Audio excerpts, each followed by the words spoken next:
আকস্মিক মৃত্যু বা হঠাৎ মৃত্যু এটা ভালো নাকি খারাপ? এই যে তুরস্কে ভূমিকম্প হয়ে গেল, সিরিয়াতে ভূমিকম্প হয়ে গেল, হঠাৎ মানুষ মারা গেল। আমাদের দেশে প্রায় সময় রোড অ্যাক্সিডেন্টে, আগুনে পুড়ে, পানিতে ডুবে, বিভিন্ন দুর্ঘটনায় হঠাৎ মৃত্যু যেটাকে বলে, কোনো প্রস্তুতি নেওয়ার সুযোগ পায় না মানুষ, হঠাৎ মৃত্যু এসে গেছে। এই আকস্মিক মৃত্যু হয় যে, এটা কি খারাপ নাকি ভালো? আপনাদের মত কি? আকস্মিক মৃত্যুটা কি ভালো না খারাপ? হঠাৎ মৃত্যু হয়ে গেল, হঠাৎ, ভালো না খারাপ? তাহলে আপনারা সবাই রোড অ্যাক্সিডেন্টে মরতে চান? ভালো বলতেছেন যে আপনারা চান যে সবাই দেয়াল চাপা পড়ে, ভূমিকম্পে, আগুনে পুড়ে, পানিতে ডুবে মারা যেতে চান? তাহলে ভালো বলতেছেন যে। আচ্ছা, এবার বলেন আকস্মিক মৃত্যু ভালো না খারাপ? ফতোয়া যদি এত তাড়াতাড়ি ঘুরে যায় তাহলে হবে? ভাই, দরকার ছিল না জানা থাকলে বলা যে আমি এই বিষয়ে জানি না। কিন্তু আমরা বাঙালি, মানুষ যতজন ডাক্তার ততজন, মানুষ যতজন মুফতি ততজন। এদেশের সবাই মুফতি, সবাই ডাক্তার। জানুক আর না জানুক, বুঝুক আর না বুঝুক, একটা কিছু বলবে। আমি প্রশ্ন করেছি যে জানা আছে কিনা। জানা থাকলে কনফিডেন্টের সাথে বলবেন, আর জানা না থাকলে বলবেন না আমি জানি না। তাহলে এটাও একটা জিনিস শেখা, যে আমার না জানা জিনিস আমি মন গড়া কোনো মন্তব্য করব। নবী করিম সাল্লাল্লাহু আলাইহি ওয়াসাল্লাম আকস্মিক মৃত্যু সম্পর্কে তিনি বলেছেন, এটা মাউতুল ফাজআতি রাহাতুন লিল মুমিনি ওয়া আখযাতু আসাফিন লিল ফাজির। আকস্মিক বা হঠাৎ মৃত্যু, যেটা মানুষ বিছানায় শুয়ে অসুস্থ হয়, মৃত্যুশয্যায় শায়িত হয়, এরপরে সে দুনিয়া থেকে যায়, এটা না, বরং হঠাৎ কোনো দুর্ঘটনায় মৃত্যুবরণ করলো। এই মৃত্যুটা সম্পর্কে নবী সাল্লাল্লাহু আলাইহি ওয়াসাল্লাম বলেছেন, এটা হলো রাহাতুল লিল মুমিন। এটা ঈমানদারের জন্য আরামের, ঈমানদারের জন্য এটা ভালো। কেন? কারণ মৃত্যুর যে যন্ত্রণা, মৃত্যুর যে কষ্ট, এই কষ্ট তাকে পেতে হলো না। সে মুহূর্তের মধ্যে তার রূহ কবজ হয়ে গেল, সে চলে গেল। এবং তার এবং জান্নাতের মধ্যে মৃত্যুটাই বাধা ছিল। যেহেতু সে ঈমানদার, যেহেতু সে মুত্তাকি, যেহেতু সে পরহেজগার, যেহেতু সে হারাম থেকে বেঁচে ছিল, যেহেতু সে আল্লাহর ভয়ে গুনাহ থেকে নিজেকে বাঁচিয়ে রেখেছে, সেই পরহেজগার হওয়ার কারণে, মুত্তাকি হওয়ার কারণে, ঈমানদার হওয়ার কারণে এই মওতে ফাজআ বা হঠাৎ মৃত্যুটা তার জন্য ভালো, যে সে হঠাৎ করে মৃত্যু তো হয় নাই, মূলত হঠাৎ করে তার রূহটা জান্নাতে চলে গেছে, যেহেতু সে ঈমানদার। আর যে ফাসিক, যে ফাজের, যে আল্লাহদ্রোহী, যে আল্লাহর নাফরমান, যে গুনাহগার, যে পাপিষ্ঠ, যে অপরাধী, এই লোকটার জন্য আকস্মিক মৃত্যুটা হলো হঠাৎ করে ছো মেরে তাকে জাহান্নামে নিয়ে যাওয়া। ব্যাপারটা হলো এরকম। কারণ হলো সে তার অপরাধের কারণে, জাহান্নামী কাজ করার কারণে জাহান্নামে যাওয়ার মতো কাজ সে করে, সেই ফয়সালা তার হওয়ার মতো পর্যায়ে সে ছিল। সে দুনিয়াতে একটু ভোগ করছিল, যা সেটুকু মুহূর্তের ভিতরে ছো মেরে নিয়ে যাওয়া হলো। এবং মৃত্যুর পর সে যেহেতু খারাপ মানুষ, জাহান্নাম তার ঠিকানা হওয়ার কারণে এই আকস্মিক মৃত্যুটা তার জন্য খারাপ, যেহেতু সে ছো মেরে তার রূহটা নিয়ে যাওয়া হলো, এবং তার ঠিকানা যেহেতু জাহান্নাম, সে জাহান্নামের কাছে চলে গেল। এই জন্য এটা তার জন্য খারাপ। অতএব আকস্মিক মৃত্যু ঈমানদারের জন্য খারাপ না। ভাইরা আমার, এই জন্য বুঝতে হবে যে আকস্মিক মৃত্যু অথবা বিছানায় শুয়ে শুয়ে কিংবা হাসপাতালে বেডে শুয়ে শুয়ে কিন্তু আস্তে আস্তে আপনার মৃত্যুর জন্য প্রস্তুতি নিয়ে মৃত্যুবরণ, এর কোনোটাই মূলত ভালো আর মন্দ না। এটা নির্ভর করে বান্দার অবস্থার উপরে। মানুষটা যদি ভালো হয়, মৃত্যু যেভাবেই হোক সেটা তার জন্য ভালো। আর যদি মানুষটা মন্দ হয়, মৃত্যু যেভাবেই হোক সেটা তার জন্য খারাপ। কথা কি বুঝাতে পারছি? তাহলে মৃত্যু কিভাবে হবে এটা আমাদের জন্য ইম্পর্টেন্ট না। আমাদের জন্য ইম্পর্টেন্ট হলো, গুরুত্বপূর্ণ হলো যে আমি কি করছি।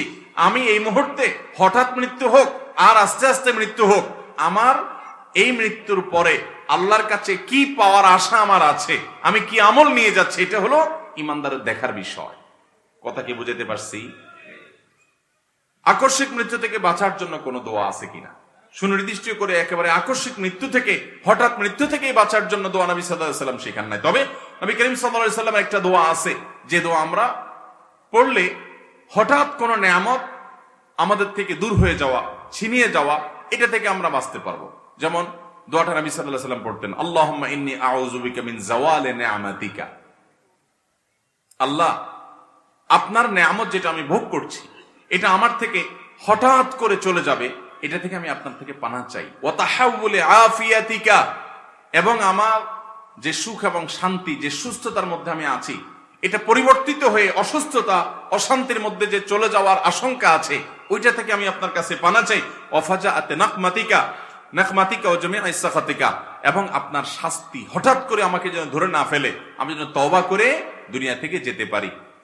এবং ও জমি আইসাখাতিকা, এবং আপনার যত নারাজি আছে সেটা থেকে যেন আমি পানা চাই, সেটা থেকে আমি যেন বাঁচতে পারি, সেজন্য আমি পানা চাই। নবী সাল্লাল্লাহু আলাইহি ওয়াসাল্লাম এই দোয়া করতেন। এটা দোয়া করা যেতে পারে, এর মানে এই না যে এই দোয়া পড়লে আপনার আর হঠাৎ মৃত্যু হবে না, কিংবা হঠাৎ মৃত্যু হলে সেটা খারাপ হবে। এই দোয়ার মধ্যে বলা আছে যে আল্লাহ আপনার নেয়ামত যেন আমার থেকে ছিনিয়ে না যায়, ছিনিয়ে না নেওয়া হয়, দূর যাতে না হয়, আমার সুস্থতা যেন অসুস্থতায় মানে পরিবর্তিত না হয়ে যায়, এবং আপনার হঠাৎ করে আপনার কোন শাস্তি যেন আমাকে পেয়ে না বসে। হঠাৎ করে মৃত্যু হলো, আবার আমি ফাসেক ফাজের থেকে যদি অবস্থা হয়, তাহলে তো হঠাৎ করে আপনার আযাবে আমি পাকড়াও হয়ে গেলাম, এটা যেন না হয়। অর্থাৎ আমি যেন নিজেকে পরিশুদ্ধ করে তারপর যেতে পারি। এই দোয়া আমরা আল্লাহ রাব্বুল কাছে নিবেদন সবসময় আমরা করব, আর এই সাথে নিজেকে ভালো মানুষ করার চেষ্টা করব। তাহলে আকস্মিক বা হঠাৎ মৃত্যু এরকম কোনো কিছু যায় আসে না আমাদের জন্য ইনশাআল্লাহ তাআলা। তাহলে আকস্মিক বা হঠাৎ মৃত্যু এটা খারাপ না। আমার দেশে দেখবেন অনেকে হঠাৎ মারা গেলে বলে লোকটা ভালো মানুষ ছিল না, রোড অ্যাক্সিডেন্টে মরলো কেন, আছে না নাই? আমাদের দেশে মানুষ অন্যের ব্যাপারে মন্তব্য করতে যত পোদ্দারি করি আমরা, নিজের ব্যাপারে আমাদের নিজের চরকায় তেল দেওয়ার খবর এতটা থাকে। অথচ ইমানদারের কাজ হলো নিজের চিন্তা বেশি করবে, কু আনফুসাকুম, এরপরে পড়বো আহলিকুম নারা। অতএব আমরা নিজেদের চিন্তা বেশি বেশি করে করব। দেখবেন ফেসবুকের এই যুগে কে কিভাবে মরা গেল, কে কিভাবে দুনিয়া থেকে চলে গেল, কার কি হলো, মানুষকে নিয়ে মন্তব্য করতে করতে আমাদের দিন যায়। আমার কি হাল আছে, আমার সম্পর্ক আল্লাহর সাথে কতটা আছে, এটা নিয়ে যোগ বিয়োগ করার সময় আমাদের নাই। এরপর প্রশ্ন হলো 2018 সালের 27 সমাধান, আমার আব্বা মারা গিয়েছেন, কিন্তু আমি আমার আব্বার ছবি মোবাইলে রাখি, এতে আমার গুনাহ হবে কিনা? দেখুন, মানুষের ফটোগ্রাফিক যে ছবি আছে মোবাইলে তোলা হয় বা কোনো ডিভাইসে তোলা হয়, কিন্তু এটা প্রিন্ট করা হয় না। এটা জায়েজ নাকি না জায়েজ, এটা নিয়ে উলামা ইকরামের দুইটা মত আছে। এক শ্রেণীর উলামা ইকরাম এটাকে জায়েজ বলেন, আর এক শ্রেণীর উলামা ইকরাম এটাকে না জায়েজ বলেন। তবে প্রিন্ট করা ছবি, তুলিতে আঁকা ছবি, এটা না জায়েজ হারাম হওয়ার ব্যাপারে পৃথিবীতে কোনো আলেমের কোনো দ্বিমত নাই। ফটোগ্রাফিক ছবি, যেটা একটা মানুষেরই আরেকটা আপনার কপি অনেকটা, মানে একটা মানুষের জন্য 5টা আয়না ধরা হলে 5 আয়না 5 তাকে দেখা যাচ্ছে, লোক একই।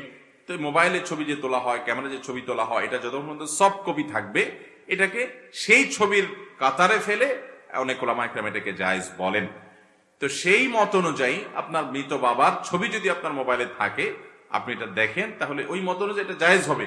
কিন্তু আমাদের আজকাল এই ছবি তোলাটা এটা রীতিমতো একটা রোগে পরিণত হয়েছে। দরকারে বেদরকারে এত অহেতুক ছবি তোলা। আগে মানুষ আলেম আমাদেরকে দেখলে বলতো, হুজুর দোয়া করিয়েন, একটু আমল শিখাই দেন, একটু এলেম শিখাই দেন, একটা মাসালা বলে দেন, একটু দোয়া শিখাই দেন। এখন বলে কি, বলো হুজুর একটু সেলফি তুলি। একটাকে আমি একটু আগে দাবড়ায় আসছি, কিরে বাবারে, হাঁটা যায় না, চলা যায় না, শুধু সেলফি সেলফি।